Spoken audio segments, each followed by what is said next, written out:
Hello, my lovely people, and welcome to Owen's Mind, a light-hearted trip through the contents of my head and the world in general. It is Wednesday, the 4th of December. My name is Owen, and here is what is on my mind today. So, how are we? I hope December is going well for you. I am so far having a brilliant week at work. It's going really well. And the important news, today's Advent calendar chocolate is a little teddy bear. So, yeah, I hope you're all enjoying your Advent calendars, whatever you happen to have in them. If you have cheese, my daughter has a cheese one, my son has a swizzle stick one. So he's got things like refreshers and lollies and stuff. And obviously some people have gin and whatever. So please enjoy responsibly if you have a gin one. But as always, I have picked out 5 stories making the headlines of what to give my thoughts on. Links will be in the description below so you can read each article in full and show those original publications some love. I will finish this before I start. And we're done.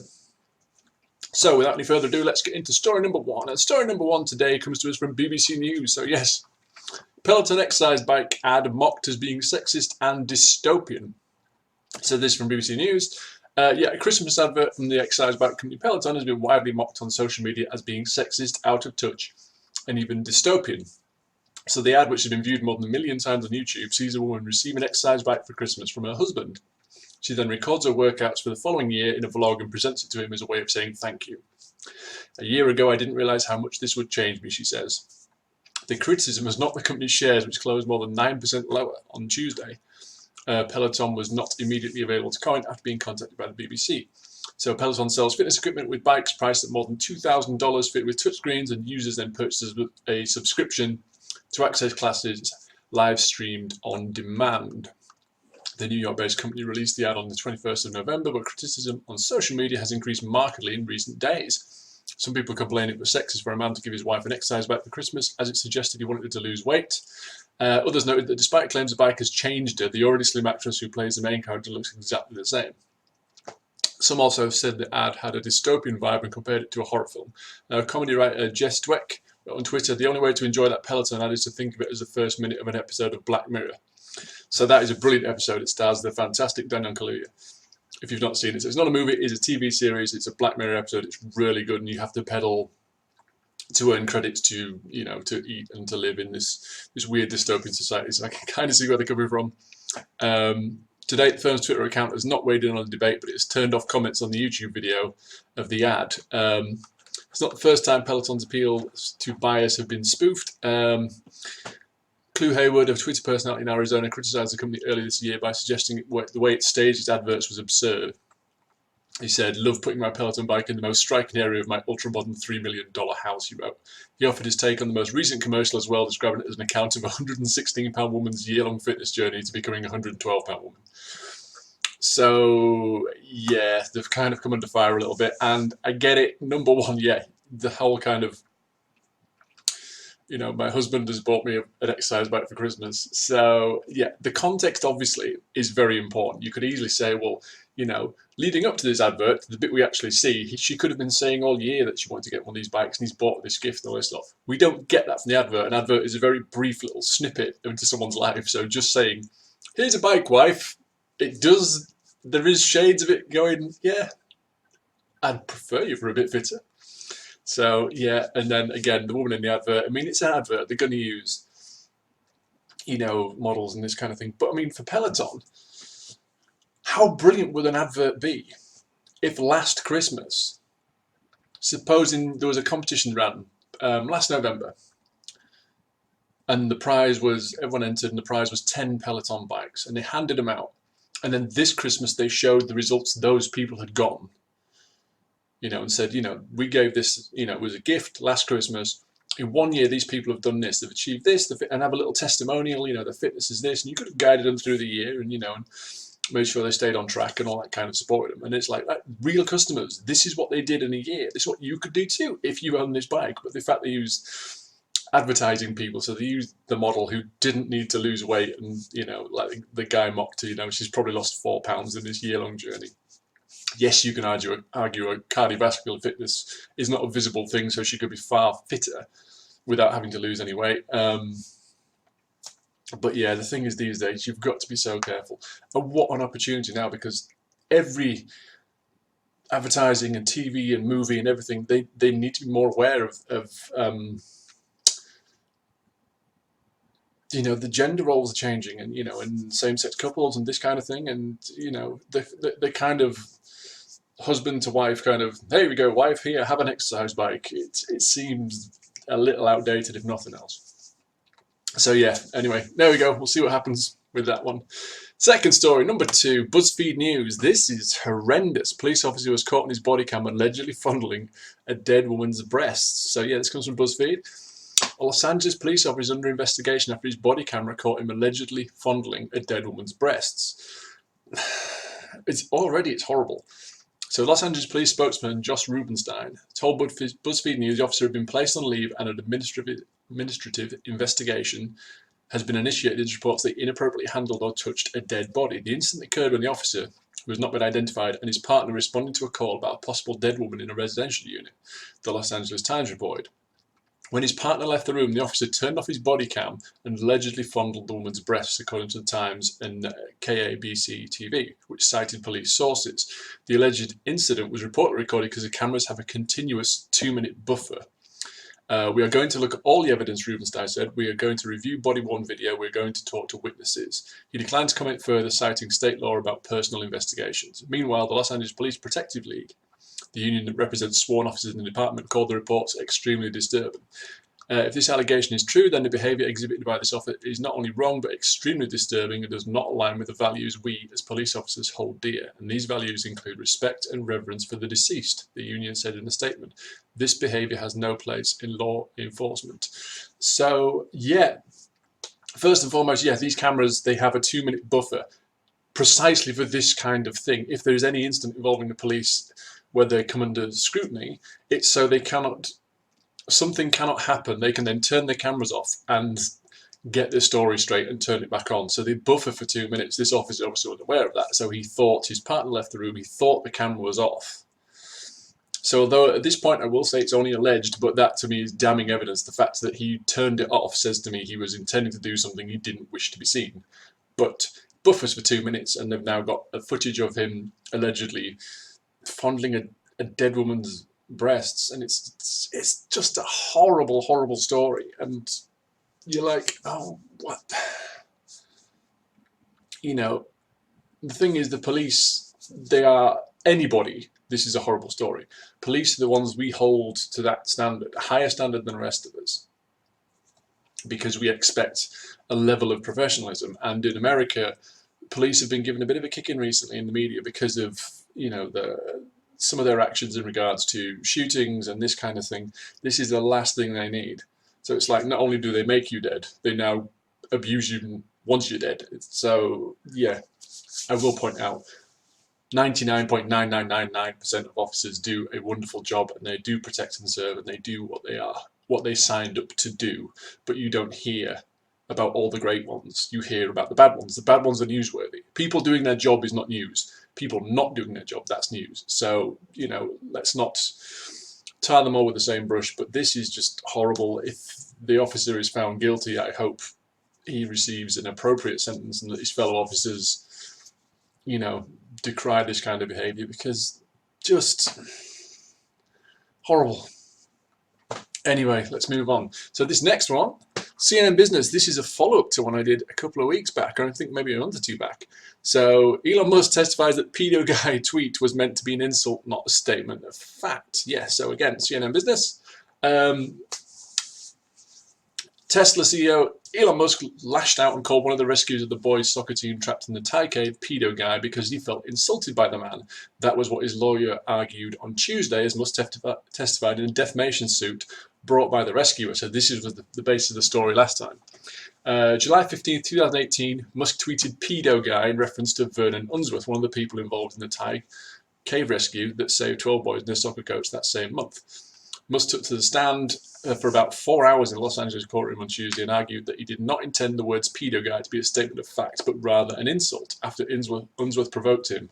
Unsworth sued Musk in September 2018 for defamation, seeking punitive and compensatory damages. In his legal team's opening statement, attorney Taylor Wilson said Unsworth brought this lawsuit against Musk for accusing him of being a paedophile in what should have been one of his proudest moments of his life. Instead, Musk brought the British man who had helped in the cave rescue shame, Wilson said. Musk and his legal team cast the billionaire as the victim. Musk's tweet on July 15th came after CNN published a video interview with Unsworth in which he said he can stick his submarine where it hurts, when asked about Musk's effort to save the trapped boys with a mini submarine he created. When asked about the CNN interview in a cross-examination by Unsworth attorney L. Linwood, Musk said it was wrong and insulting, so I insulted him back. Wood went after Musk for not retracting his statement despite the number of opportunities he had. News articles suggested pedo meant paedophile, but Musk did not correct the record, Wood said. No, just like Unsworth didn't clarify he wanted to sodomize me with a submarine, I didn't think it required clarification, Musk said. I think that would have been worse. If you called somebody a mother effer, I don't think you would have to clarify you don't actually commit incest. It would sound disingenuous. Following Unsworth's lawsuit, Musk filed a declaration that pedo guy is a common insult in South Africa used to insult demeanour and appearances. In court on Tuesday, Musk elaborated by saying it's quite common in English-speaking world. Calling somebody a pedo guy means creepy. If you did a search or asked somebody what it means, it would be creepy. Musk's lawyer, Alex Spiro, in his opening statement, referred to Musk's tweet as a J-dart. Spiro said he was joking, deleted, apologised for a responsive tweet, a J-dart. There you go, I didn't know that. Musk tried to downplay his influence during Wood's cross-examination. Musk has more than 22 million Twitter followers at the time of the pedo guy tweets and has now surpassed 29 million. He is the CEO of multiple companies and is ranked as one of the wealthiest people in the world. I'm not sure to the degree I'm influential. I tried to get people to take climate change seriously and that hasn't worked, Musk said. Among those people who believe in climate change, I think I have influence. The defamation case is focused on the July 2018 tweets, yet Unsworth's lawyer also used an email exchange between BuzzFeed News reporter Ryan Mack and Musk as evidence of establishing Musk's state of mind at the time of the alleged defamation, as the judge ruled last week. Wood read aloud the exchange, including, "You said, I hope he effing sues me," Musk replied. Musk replied, "Yeah, I guess I should be careful what you wish for." Musk was the first witness of the trial, which the judge said should last all week. Musk's lawyer Spiro will continue the examination Wednesday, and the court will hear testimonies from Unsworth and other witnesses. So yeah, this is the follow-up, and I said at the time, he should have just said, look, I was angry, I lashed out, and that was it, but he didn't, and it went on and on and on. And then the basis of the story I talked about was that, Mr. Unsworth had now brought a defamation suit, and that it had passed the point where he could have apologised and said, look, you know what, I do have an influence. People do listen to what I say. And I shouldn't have reacted the way I did. Interesting point that he says, yeah, well, Mr. Unsworth said I could stick a submarine on my backside. So, to me, that's different. Because that's not a smear on your character. You know what I mean? That's not me saying, if I call you a name, I call you an inference, if I call you something horrible, if I call you the pedo word, or if I call you the N word, that is an attack on you. If I want to say I want to hit you with a rolled up newspaper or stick a submarine in your back, so that's different. It's not, it's a threat. It's not an insult. There is a difference for me. So him saying, yeah, well, he never apologized for that, or he didn't take that back, or, he clearly wasn't trying to sodomize me, so why am I saying pedo guy implies he's a pedophile? Well, no, but saying, you can stick that idea up your backside it's not a personal attack. It's a threat. And again, it's a ridiculous threat because, no bottom in the world can fit a submarine up it, I don't imagine. I don't want to be proven wrong in the comments. If there is evidence, just don't. So, yeah, I think this is... Personally, I think Musk is going to lose this. I think he's had ample opportunity to take it back. And saying that it's, well, in South Africa, it's the context is this, because then Mr. Unsworth's team are probably going to go, in that small... in that context of you knowing it, maybe that is the case. Maybe it is, I don't know. But in the rest of the world, it means this. And you said it on Twitter, which is all the world. You didn't say it with a group of friends who are familiar with the the term that you said, it's in South Africa, it just means it's someone who's creepy and all this stuff. You said it on Twitter, which goes out to the entire world, and the entire world doesn't know it as creepy. They know it as pedo is short for paedophile. So I don't know. Like I said, I think like I said previously, I think he missed the boat. I think he missed his opportunity to apologise, and now it's come to bite him, and I think it will. I think he'll lose. My personal opinion, he should have taken it back. He should have apologised earlier on. If the guy took the offence he did, and the fact that you didn't say it to him behind closed doors, you didn't say it to his face, you put it on Twitter, you had 22 million followers at the time, and they will then disseminate it to other people. So it reached far more than just 22, and then news picked it up. So it reached millions and millions more. So millions and millions and millions of people heard you call this guy that. And for people who will trust you, because there will be people who trust you, will think, well, is there any validity in it? Again, not everybody. Some people know that you were just, letting off steam. But so yeah, I'll be interested to see if it'd be nice to get a conclusion to this. We'll see how it actually turns out. But at this point, I think it will go against Musk despite all his money. But yeah, there we go. Anyway, moving on. This is a horrible story. Mail Online. Two taxi drivers spot a 4-year-old girl pushing a pram full of toys on the street at 2:30 a.m. before she tells them she's going to visit her grandparents. Yeah, 4-year-old girl found walking the streets alone wearing a onesie while pushing a pram full of toys. 2:30 a.m. So two taxi drivers saw the child walking along a road in Rochford, Essex, in the early hours of Saturday. She told them she was going to visit her grandparents. A third driver who picked up a 24-year-old woman then pulled over at the scene, and the passenger got out to talk to the girl to reassure her. The child was put in the back of the taxi while the drivers waited for police, who arrived and took her to a safe place before tracking down her parents. Officers said they were satisfied no offence had been committed and that the child was safe to be left at home, but referred the incident to social services. One of the drivers from AC Taxis told the Southend Echo, "I asked the woman I was driving if she wouldn't mind speaking to her. As a father myself, I know the girl would probably felt better speaking to a woman rather than 3 big men. When the police finally arrived and set off to find her home, we followed behind until she was safe, and then I took my passenger home." Stephen Noakes, manager of AC Taxi, said, "I'm extremely proud of my 3 drivers, John, Saeed and Albie, for making sure this little girl got home safe and sound. We would also like to thank the young lady who was in one of our taxis for her help and would like to offer her a free journey if she contacts me." He said all the firm's drivers have recently been on a course on how to look out for signs of vulnerable children, adding, "This has made the effort worth it." An Essex police spokesman told Mail Online today, we were called by a taxi driver around 2:25 on Saturday, November 30th, after he discovered a 4-year-old girl walking in Rochford. The man looked after the girl before we arrived and took her to a place of safety. We managed to locate the girl's parents, and we are satisfied that no offences have been committed. We were also satisfied that the child was safe to be left at home. Our officers have made a social services referral, which is policy in these kinds of incidents. We would like to extend our thanks to the taxi driver for his quick and kind actions. So yeah, I'll echo that. Well done to those 3 guys. Well done to the female passenger for spotting this young girl and taking care of her. It's going to be really easy to leap on the parents at this point. We don't know, okay? So we don't know that this kid hasn't just woken up in the middle of the night and decided to go for a wander. So, she's put some clothes in the pram, obviously grandma and granddad. She at 4 years old, would you really have a sense of time? You'd know it's dark out, but we've got dark mornings now. It's going to be flipping freezing. So yeah, like I say, it's going to be easy to attack the parents and go, well, they should have been watching it. It's 2:30 in the morning. They're probably asleep, and they probably took her in bed and thought she was safe and sound asleep. She had means to open the front door and leave the house.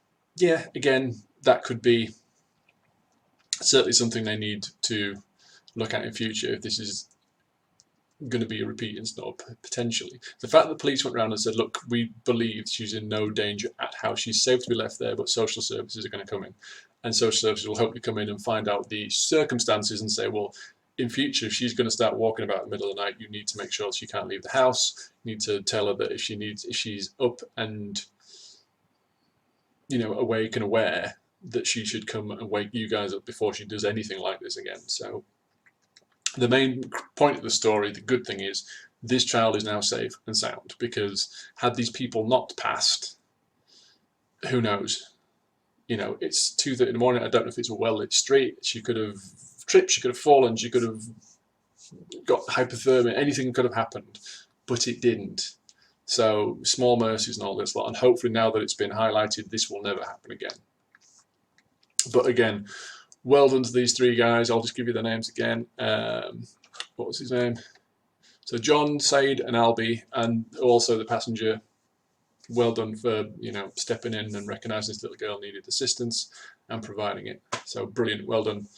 So let's lighten the mood as we generally do with story number 5. Story number 5, the Metro. Fanny Scorcher wins turnip prize for her bushfire down under knickers. So yes, this is in the Metro. A pair of underpants with a burnt hole in them has won top honours at this year's Turnip Prize. The spoof award goes to someone who has created something that they perceive to be crap art using the least amount of effort possible.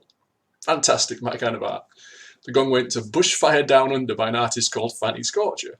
The winner, who described himself as a hairdresser, said, "My inspiration came from Tony Docherty, a woman in Port Macquarie in New South Wales, Australia, who during the recent bushfire rescued a koala.